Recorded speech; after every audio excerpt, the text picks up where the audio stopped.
Welcome to Old Guys, Gentlemen Flex Fountain Pens, episode number 61. What I'm covering today is the Retro 51 Tornado Ciappino. And I guess the Ciappino is an Italian soup, but it is a mixture of vegetables, and I guess that kind of represents what this is.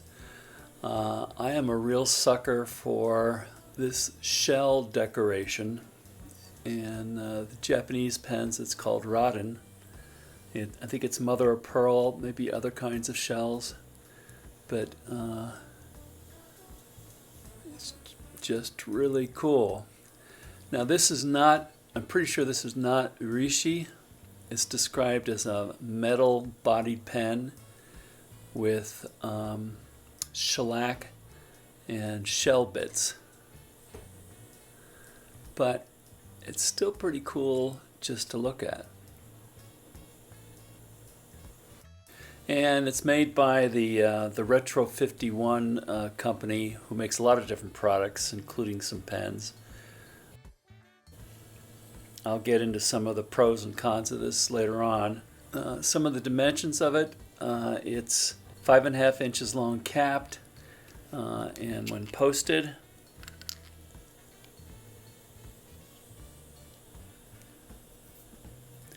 it is pretty long, about 6.5 inches or so. The body's a 1/2 inch. The section itself is a little over 3/8 of an inch. Not too bad. It's a heavy pen because it's metal, and actually when it's posted, it almost feels like it wants to fall backwards. Not badly or anything, but feels like there's a lot of weight here. If I took this off, then it feels a little bit like I wish they had a little bit more weight back here. So I think I prefer writing with it like this. It actually came with this nib.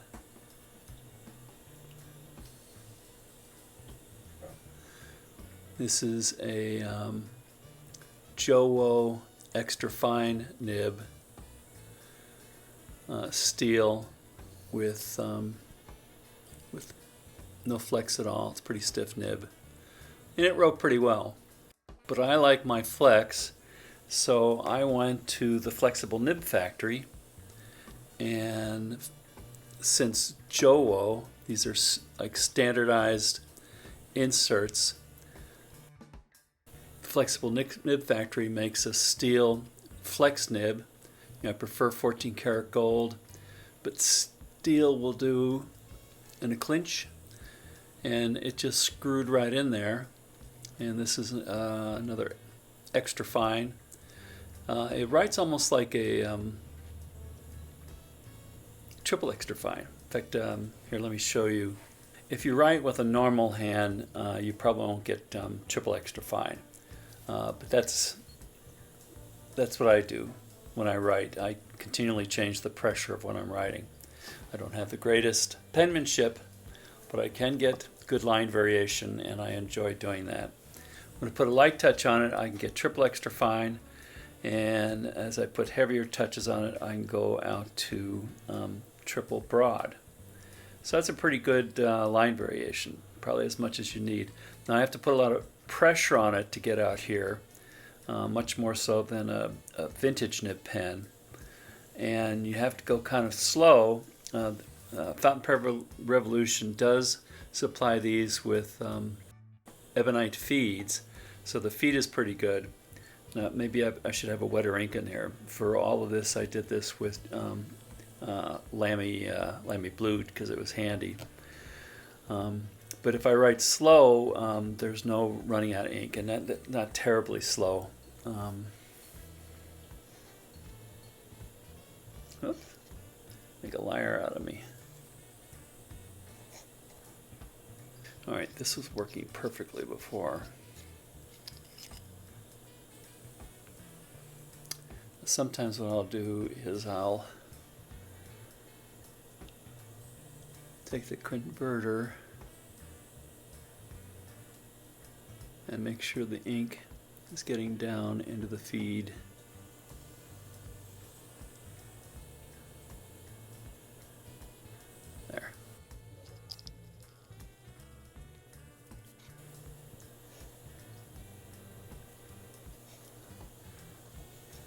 Well, you can see it's really nice and wet. Yeah, sorry I had left the nib out for a while before I did this. In fact, I could probably really speed that up. So let's check for wetness while I'm at it.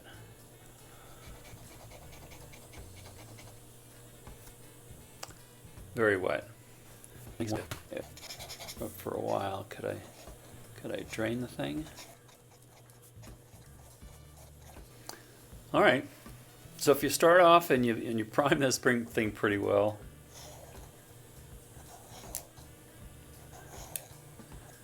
you're not going to get any skipping. That's kind of impressive. I didn't notice that before. Okay.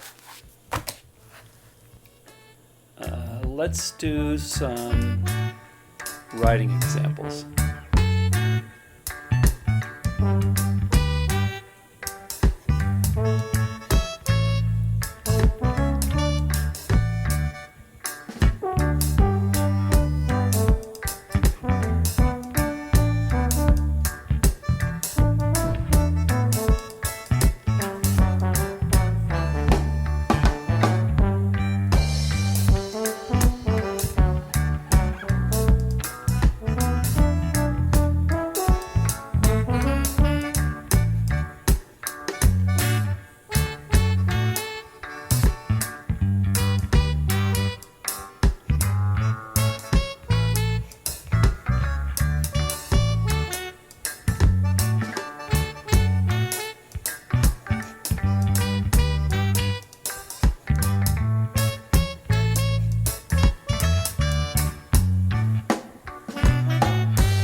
Okay, again, it's not as flexy, or I didn't cover the response because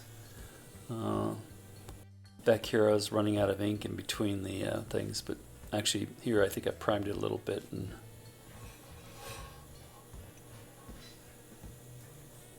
that's pretty good. And why that's important is so that when you're doing things like this, like on the D here, so that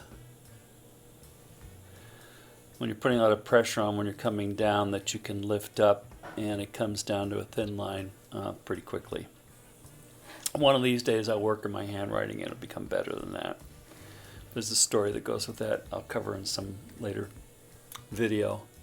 It has to do with the Catholic Church and the nuns. Okay, so prose. The Raden shells on this pen are really pretty. I'm a sucker for them. The problem is they're kind of in a line. They're not really. There's no artistic alignment to it. There's no particular design.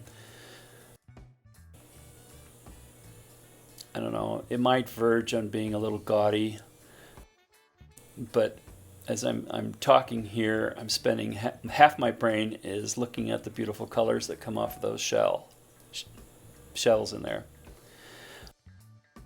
The other thing I really liked is the nib that it came with was just, an nib, but I put the flexible nib factory nib on there, and it does really well. I like it. It's a steel nib. It's not like a vintage nib, but is more than adequate line variation. The cons, I covered that one. It's not real Raden. What I've kind of fallen in love with is this is a Namiki vanishing point pilot with shells, but you can see how the difference is when people spend the time. And this is Urushi Japanese shellac with this abalone shell laid out in more of an artistic design. That's pretty cool. Like the black against those colors. This is a platinum Maki-e Urushi Galaxy. It's maybe a little bit hard to see here, but there's different layers. You can tell that some of those sparkly bits of shell are deeper into the pen than others. No real pattern here, but very evenly spaced. And there's a nice little signature on there as well. This is a Tassia, one of their limited edition. It's a bigger pen. I can hardly get it on here. But here they're using, I think this might be gold dust. Maybe that's iron oxide. But again, there's definitely a design. So I think this is called autumn embers. In fact, they even did this section on this one. But now the deal with these pens, oh, by the way, I had this adjusted so it's a flex nib. Gotta have flex. These pens are all Urushi Maki-e, I think that's true, with Raden, and they're really expensive. In fact, they're so expensive, I'm not sure when I'm going to be able to afford another one, but I just bought basically a kit to start playing around and seeing if eventually in a couple years I might be able to produce something that is in between this pen and maybe something like this. This is probably beyond my reach, but who knows. So bottom line with this pen, I didn't talk about price except to say these are really expensive. These are like $800 to $2,000 pens. This was a couple $100, so it's not cheap. Actually, the pen itself was $162, and this nib was about $50. So for something like that, you know, you can get, if you like, abalone shell and pens, and all the colors that come off of it. They change as you change position. Now, one of the cool things about this over these is you can see the same thing in the expensive ones, but here, since the shells are much larger, the color effect is more pronounced. Of course, for probably about $5, I could just get an abalone shell and play with that in the light. But it's not about abalone shells, it's about pens and abalone shells. So anyhow, I hope you got some value out of it. This is a good pen, good entry-level abalone shell pen. I guess I'll say that. You know, there are parts of it that look a little bit cheap for the kind of pen that it is, but I think I'll probably be keeping it, despite its flaws. And I guess that ends this review. Hope you got some value out of that, and until next time, thank you.